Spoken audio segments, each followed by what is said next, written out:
LeBron and Jordan, let me ask you this, because maybe this is a problem that we are all having as basketball fans when we talk about LeBron and MJ. Is there a Mhm. difference between greatest and best player? Okay, I guess Jordan would be the GOAT because he's the first to do a lot of things. Far as like the shoes, the championships, some of the accolades that he's accomplished. So I guess he's like the model. He's like the model. So LeBron's going to be more so like the newer model for younger players than him to Right. follow. Kind of like Kobe. Kobe is was like the model that a lot of players end up following. So it really depends. Generations make a difference. Mm. Definitely generations. Because if you ask your younger generation now who is their GOAT, they're going to say LeBron. They're not going to say MJ. You're going to have a few that's going to say Kobe. And that's not just for fans. We have young NBA players that feel like LeBron is the greatest of all time. Yeah. And I wouldn't, because I know Kate Cunningham said LeBron is his GOAT. Yep.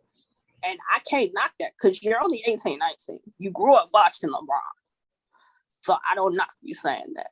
Whereas some of these people on TV are probably thinking he done lost his mind. I think LeBron is a better player than Michael Jordan. I think he has a better all-around game than Michael Jordan has ever had. When we look at what LeBron could do overall, what Jordan could do overall, I think LeBron is a better player. When we talk about the greatest, you made a good point. It's kind of about being a trendsetter. You know, Jordan set the tone. But, I mean, at some point, the torch always have to get passed, especially when the numbers don't lie. LeBron is going to surpass Jordan in every statistical category, with the exception of defensive player of the years and possibly championship rings.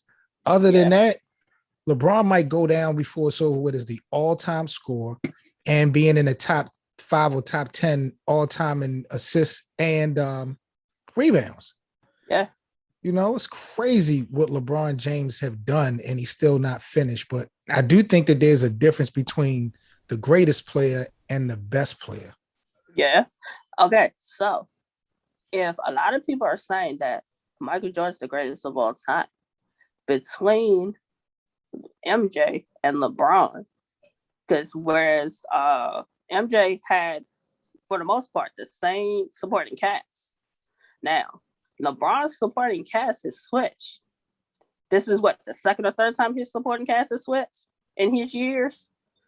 1, 2, 3, about four times. So LeBron has needed multiple supporting casts to accomplish his reigns, whereas MJ has basically had the same supporting cast through, for the most part. But the thing about that is that supporting cast that Jordan had been with, like Hall of Famers, Pippen, Rodman, Phil Jackson, like these are some of the best ever, top 50 NBA players. Even though LeBron has to go to different places, like other than D Wade, I mean, people will put Chris Bosh, shout out to him because he made inducted to the Hall of Fame yesterday. Yeah. You know, Kyrie, he hasn't done anything on his own. You go to LA, Anthony Davis, he's a superstar, but he hasn't done anything on his own. LeBron, even though he's had a lot of different teams to deal with and play with, he's always been that guy. Yeah. You know, unanimously has been that guy. So, you know, it's a give and take when it comes to that.